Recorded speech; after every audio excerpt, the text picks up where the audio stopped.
Dear, हम molar depression, osmotic pressure and वांटो related numerical से तो उसके बारे में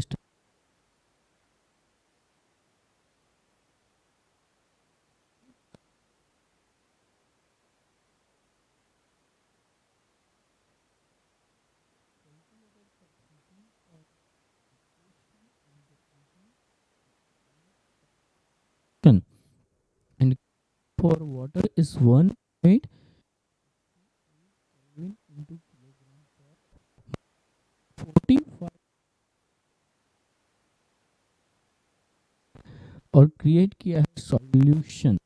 जब वाटर में डिसॉल्व होता है तो उसका जो फ्रीजिंग पॉइंट है वो डिक्रीज होता है। फाइंड करना है तो सॉल्यूशन के लिए फ्रीजिंग पॉइंट भी फाइंड करना है। Then first molar mass of ethylene glycol, molar mass of ethylene glycol, ethylene glycol C2H6O2, so 2 into carbon plus 6 into hydrogen plus 2 into oxygen, so 2 into atomic mass of carbon 6 into 1 2 into 16, then 24 plus 6 plus 32 is equal to 62 gram per mole ethylene glycol. So solute ethylene glycol, so W2 is equal to 45 gram. The weight या तो mass of ethylene glycol, W1 is equal to mass of solvent then water 600 gram, M2 is equal to molar mass of ethylene glycol then 62 gram, Kf is equal to 1.86 Kelvin into kilogram per mole and delta TF is question mark, so हमें find करना है। Then formula delta TF is equal to Kf into 1000 into W2 divided by M2 into W1. Delta TF is equal to Kf into 1000 into W2 divided by M2 into W1. So Kf is equal to 1.6 into 1000, W2 is equal to 45, M2 is equal to 62 and W1 is equal to 600. Putting all values in this equation, then calculate. So answer is 2.25 Kelvin. Then delta TF is equal to 2.25 Kelvin is freezing point depression. कि इतना जब आप 45 ग्राम ethylene glycol 600 gram water में add करते हो तो इतना temperature decrease होता है। अब आप सब जानते हो कि वाटर का जो फ्रीजिंग पॉइंट है 0 डिग्री मीन्स 273.15 केल्विन है, पर उनमें से भी इतना डिक्रीज हुआ तो मुझे सॉल्यूशन का फ्रीजिंग पॉइंट फाइंड करना है तो उनमें से माइनस करना पड़ेगा। So freezing point of aqua solution is equal to 273.15 minus 2.25, then the freezing point of aqua solution is equal to 270.9 Kelvin, 270.9 Kelvin.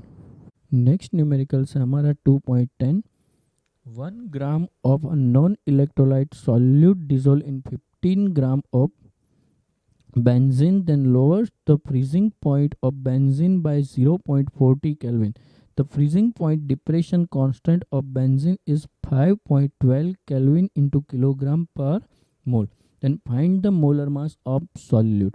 1 ग्राम कोई नॉन इलेक्ट्रोलाइट सॉल्यूट लिया है बट सॉल्यूट कौन सा है वो यहाँ पे बताया नहीं है, so solute is unknown solute है। So W2 is equal to mass of solute 1 gram है, M2 means molar mass of solute जो हमें फाइंड करना है, W1 is equal to mass of solvent जो आपका बेंजीन है 50 gram, Kf so molar depression constant जो 5.12 केल्विन इंटू किलोग्राम पर मोल जो हमें दिया है, and delta TF means molar depression point, तो जो मोलर डिप्रेशन पॉइंट है 0.40 केल्विन जो ऑलरेडी यहाँ पे दिया है। So delta TF is equal to formula होगा Kf into 1000 into W2 divided by M2 into W1। Delta TF is equal to Kf into 1000 into W2 divided by M2 into W1। But यहाँ पे हमें molar mass of solute find करना है, means M2 की value find करनी है। सो M2 को subject बनाओगे then formula M2 is equal to Kf into 1000 into W2 divided by delta TF into W1, then putting the all values Kf, W2, delta TF and W1 in this equation, then Kf is equal to 5.12 into 1000 into W2 is equal to 1 divided by delta Tf is equal to 0.40 into W1 50. So calculate and then answer 256 gram per mole. So molar mass of solute, जो unknown solute है आपका, उसका molar mass होगा 256 gram per मोल. Next example है 2.11. जो 2.11 number का examples है वो है आपका ऑस्मोटिक प्रेशर के रिलेटेड है कि 200 gram centimetre cube of aqua solution of a protein, कि प्रोटीन का एक्वा सॉल्यूशन है जिसका वेट है 1.26 gram of the protein. The osmotic pressure such a solution at 300 kelvin found to be 2.57 into 10⁻³ bar. Calculate the molar mass of a protein. Protein जो यहाँ पे है उसका वेट दिया है आपको 1.26 ग्राम. उसके अलावा 300 केल्विन टेम्परेचर पे उसका ऑस्मोटिक प्रेशर भी दिया है. तो उसका मोलर मास फाइंड करना है. फर्स्ट तो osmotic pressure pi is equal to 2.57 into 10⁻³ bar. T is equal to temperature है 300 kelvin. M2 means molar mass of protein जो आपका सॉल्यूट है जो हमें फाइंड करना है. V means volume. वॉल्यूम आपको दिया है 200 centimetre cube. 200 centimetre cube 100 centimetre या तो 1 centimetre cube is equal to होगा 1 ml. 1 centimetre cube is equal to 1 ml. So 200 centimetre cube is equal to 200 ml. Then convert in litre. So answer 0.200 litre या तो 0.2 litre. R is equal to gas constant. This value is 0.083 bar into liter per mole into Kelvin. R is gas constant. This value is 0.083 bar into liter per mole into Kelvin. And W2 is equal to mass of protein means solid जो 1.26 ग्राम आपको दिया है. Then osmotic pressure formula pi is equal to W2 RT by M2V. W2 RT by M2V. Then find molar mass. So subject M2. Then M2 is equal to W2 RT by pi V. W2 RT by pi V. Putting the all values. Then W2 is equal to 1.26 into R is equal to 0.083. T is equal to temperature 300. Pi is equal to osmotic pressure 2.57 into 10⁻³ and V is equal to volume 0.200 liters. Then calculate. The answer is 61,038.9. So M2 is equal to 61,039 gram per mole answer आएगा. M2 is equal to, so molar mass of protein is 61,039 gram per मोल आएगा. Next जो हमारे numericals है वो degree of association and degree of dissociation के related है.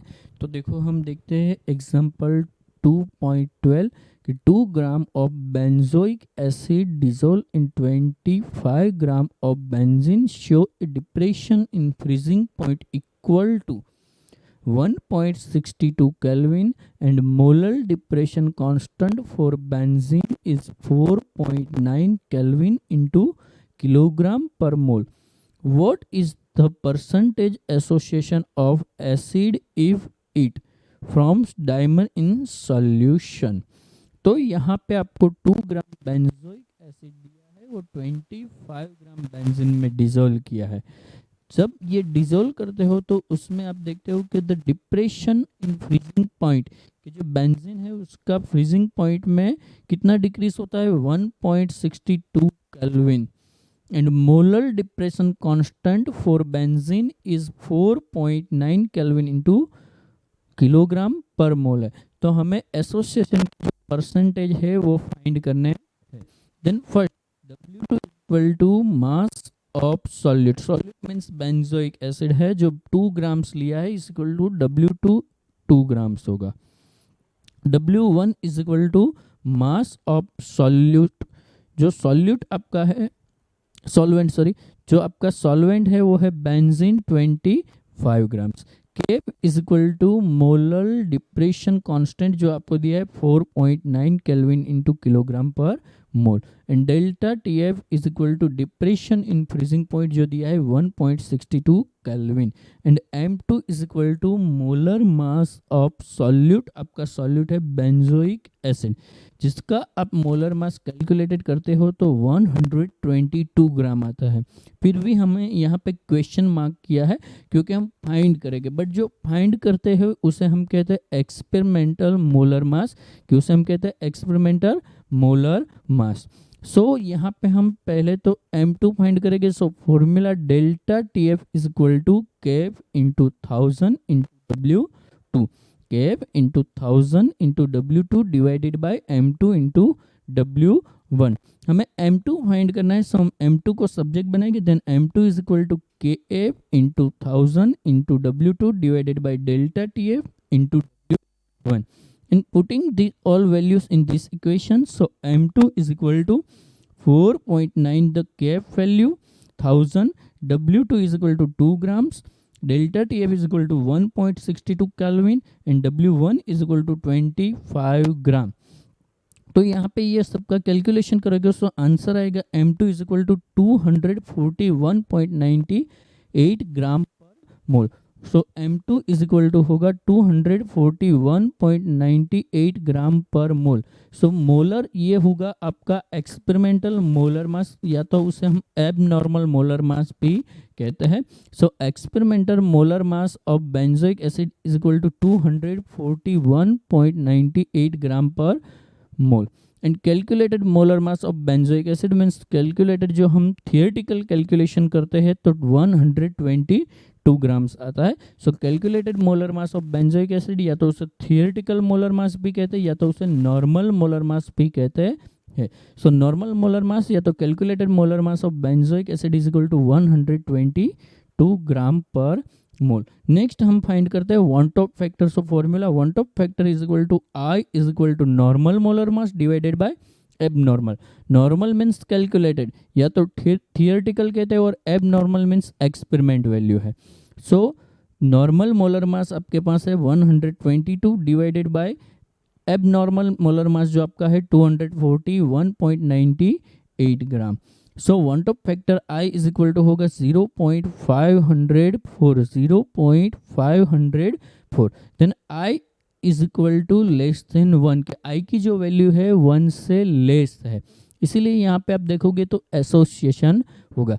तो आपके पास जो सॉल्यूट है वो बेंजोइक एसिड है तो उसका हम आयनाइजेशन करते हैं C6H5COOH, देन आयनाइजेशन करोगे तो 2 आयंस ऑब्टेन हो गए C6H5COO minus and H plus. तो यहाँ पे आपको 2 आयंस मिलते हैं इसलिए N की वैल्यू होगी 2, N होगा 2। नेक्स्ट हम लिखते हैं degree of association. Degree of association find करने का फॉर्मूला है 1 minus i divide into N divided by N minus 1।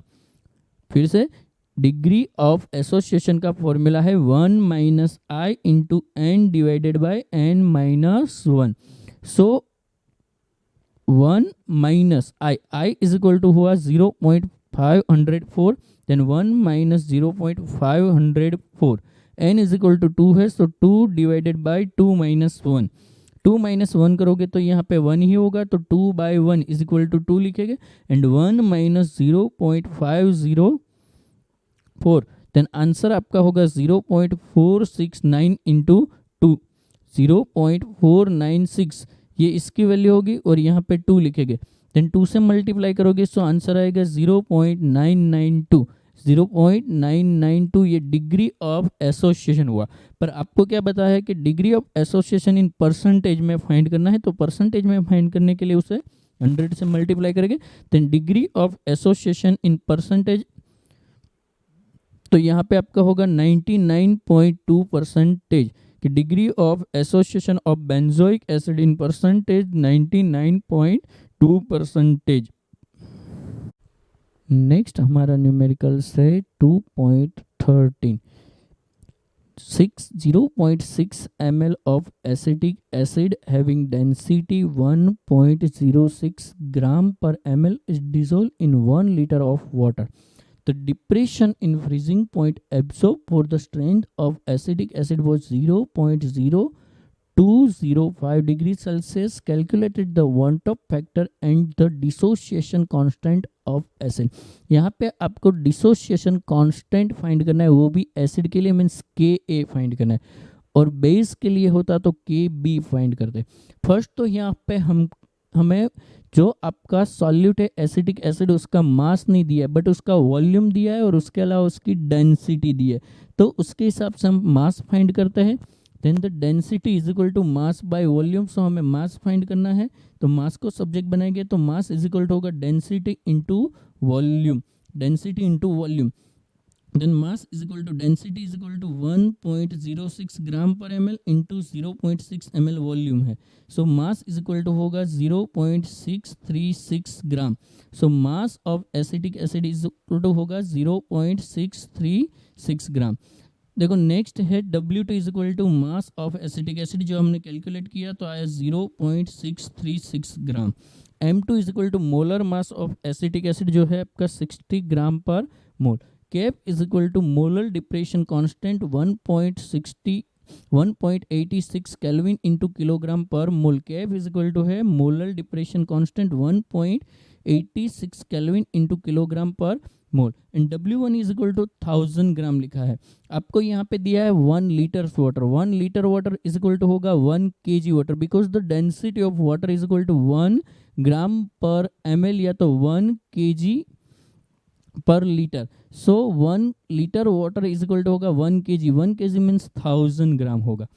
यहाँ पे आपको ऑलरेडी जो डेल्टा टीएफ की value means freezing point already दिया है 0.0205 सेल्सियस, या तो केल्विन में भी सेम इतना ही डिक्रीज होगा। जो आपके लिए है यहाँ पे फ्रीजिंग पॉइंट या तो डिक्रीजिंग इन फ्रीजिंग पॉइंट की वैल्यू ऑलरेडी दी है, पर जो आपको दी है वो होगी आपकी absorb freezing point value means experimental होगी, और हम अब थियोरेटिकल मीन्स कैलकुलेटेड देखते। सो into W2 divided by M2 into W1, putting the all values in this equation, so Kf is equal to 1.86 Kelvin into kilogram per mole into 1000 into W2, W2 is equal to होगा 0.636 ग्राम divided by M2, M2 means molar mass of acetic acid जो 60 into W1, W1 is equal to होगा mass of solvent जो हमें दिया यहाँ पे 1000 ग्राम। तो ये वैल्यू लिखते हैं और उसका कैलकुलेटेड करते हैं, तो delta TF is equal to answer आएगा 0.0197 केल्विन। तो ये आपका फ्रीजिंग पॉइंट है but calculated, so calculated freezing point is equal to होगा 0.0197 केल्विन। नेक्स्ट हम फाइंड करते हैं van't Hoff factor. So van't Hoff factor I is equal to observed freezing point divided by calculated freezing point. आपके पास van't Hoff factor के difference formula है, उनमें से हम कोई भी यूज करते हैं। यहाँ पे हमारे पास जो कॉलिगेटिव प्रॉपर्टीज है तो उसके लिए एब्जॉर्ब जो प्रॉपर्टीज है वो यहाँ पे लेके और डिवाइड में कैलकुलेटेड प्रॉपर्टीज आएगी। सो absorb freezing point divided by calculated freezing point. Absorb freezing point की वैल्यू आपको ऑलरेडी क्वेश्चन में दी है जो है 0.0205 एंड कैलकुलेटेड फ्रीजिंग पॉइंट आपका जो हमने कैलकुलेटेड किया तो आंसर है 0.0197 kelvin. So I is equal to van't Hoff factor आएगा 1.041, तो सो आपका वन टॉप फैक्टर I होगा 1.041। नेक्स्ट हम देखते हैं कि एसिटिक एसिड है हमारे पास, तो एसिटिक एसिड जो है वीक इलेक्ट्रोलाइट्स है, कि जो एसिटिक एसिड है वीक इलेक्ट्रोलाइट जिसका हम डिसोसिएशन करेंगे तो 2 आयन हो गए CH3COO minus and H plus. Next हम देखते हैं कि डिग्री ऑफ डिसोसिएशन जो एसिटिक एसिड है, सपोज X मोल लेते हैं हम, सपोज हमारे पास X मोल का डिसोसिएशन होता है, तो यहाँ पे हम देखते हैं कि जो अनडिसोसिएशन होगा वो कितना रहेगा। तो जो हमारे पास सपोज मान लो टोटल 1 मोल्स थे, या तो हम मोल फ्रैक्शन 1 लेते इसलिए 1 थे, उनमें से X का डिसोसिएशन हो गया, सो अनडिसोसिएशन कितने हो गए तो 1 माइनस X। कि अनडिसोसिएशन जो एसिटिक एसिड है, जैसे यहाँ पे आप देखो कि जैसे आयनाइजेशन करते हैं CH3COOH, देन 2 ion CH3COO minus and H plus. Initially हम देखते हैं तो इसकी वैल्यू 1 है और इसकी 0 और जो एन है वो है उसकी कॉन्सेंट्रेशन मोलालिटी में, जो एन है वो उसकी कॉन्सेंट्रेशन है। तो यहाँ पे आपके पास 1 मोल थे, उनमें से x में कन्वर्ट हुआ कि x मोल का डिसोसिएशन हुआ। तो x मोल डिसोसिएशन हो गए तो 2 आयन बनते हैं, मीन्स ये दोनों की कॉन्सेंट्रेशन सेम रहेगी। सो 1 माइनस एक्स हो जाएगा, यहाँ पे 1 था उनमें से x का क्या हो गया डिसोसिएशन, तो 1 माइनस एक्स, और ये दोनों की वैल्यू होगी x और इनटू कॉन्सेंट्रेशन के लिए हम n या तो c भी लिख सकते हो। सो n इंटू 1 माइनस एक्स, और ये दोनों के जो है कॉन्सेंट्रेशन रहेगी nx मोल nx मोल। अब मैं यहाँ पे फाइंड करता हूँ total moles of particles are, कि टोटल मोल्स कितने हुए। टोटल एक्चुअल में हमारे पास n मोल तो थे, पर वो कौन से थे कि डिसोसिएशन के पहले के थे। अब डिसोसिएशन के बाद टोटल कितने मोल्स है वो हम पार्टिकल्स के, तो टोटल हमारे पास डिसोसिएशन के जो आपके पास थे ये है अनडिसोसिएशन और ये डिसोसिएशन, उसका टोटल करते हैं। सो n into 1 minus x plus nx plus nx, n common ले लेता हूँ मैं यहाँ से। सो आपके पास यहाँ पे n कॉमन ले लोगे तो ब्रैकेट में लिखते हैं 1 minus x plus x cancel कर दो। सो डिसोसिएशन के टोटल मोल्स या तो total moles of particle after before, जो आपके पास यहाँ पे डिसोसिएशन थे उसके बाद के, सो यहाँ पे रहेंगे n इंटू 1 प्लस एक्स। अब मुझे वन टॉप फैक्टर फाइंड करने का, यहाँ पे वन टॉप फैक्टर ऑलरेडी हमने फाइंड किया, पर दूसरा फॉर्मूला भी है कि टोटल मोल्स ऑफ डिसोसिएशन है उसके बाद के divided by total moles of dissociation के पहले के जो थे। तो I is equal to dissociation के बाद के टोटल मोल्स कितने हैं n into 1 minus x divided by dissociation के पहले के, डिसोसिएशन के पहले के कितने टोटल मोल थे n। सो n कट कर दो, देन यहाँ पे रहेगा I is equal to 1 plus x. I की वैल्यू ऑलरेडी आपके पास है 1.014, 1.014 is equal to 1 plus x. So 1 को ये साइड ले जाओगे तो माइनस हो जाएगा, तो आपको x की वैल्यू यहाँ पे मिलेगी 0.014, 0.014। तो ये यहाँ पे जो डबल OH है उसके अलावा दोनों आयन से उसकी कॉन्सेंट्रेशन फाइंड करो। So concentration of acetic acid, तो कॉन्सेंट्रेशन ऑफ एसिटिक एसिड की है n into 1 minus x. So n into 1 minus x, n is equal to concentration है जो आप ये यूनिट से भी यहाँ पे फाइंड कर सकते हो। सो n की वैल्यू आपकी होगी 1, n की वैल्यू होगी 0.0106 इंटू यहाँ पे 1 माइनस एक्स करना है। सो 1 माइनस एक्स करेंगे, x की वैल्यू है हमारे पास, और एज इट इज़ ये दोनों की सेम रहेगी nx। तो concentration of CH3COOH is equal to concentration of H plus is equal to nx। n की वैल्यू है 0.0106 इंटू x की वैल्यू हुई 0.041। नेक्स्ट हमें फाइंड करना है डिसोसिएशन ऑफ एसिड के लिए कांस्टेंट। तो डिसोसिएशन कांस्टेंट फाइंड करना का फॉर्मूला है concentration of product divided by concentration of reactant. Product ये दो है, रिएक्टेंट्स ये है, तो यहाँ पे K का फॉर्मूला होगा K is equal to concentration of product means CH3COO minus into H plus divided by concentration of CH3COOH।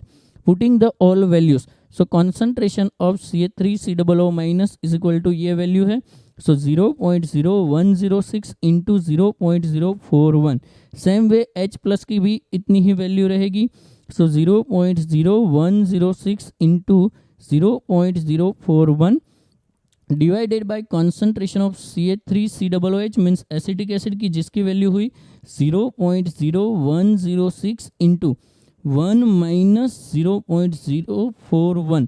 तो इसका टोटल आप कैलकुलेशन करोगे तो आपका आंसर आएगा K is equal to 1.86 into 10⁻⁻⁵, जो आपके लिए होगा डिसोसिएशन कांस्टेंट की वैल्यू फॉर एसिटिक एसिड के, dissociation constant for acetic acid. As it is आप कोई बेस है तो उसके लिए भी फाइंड कर सकते हो सेम ये मेथड से।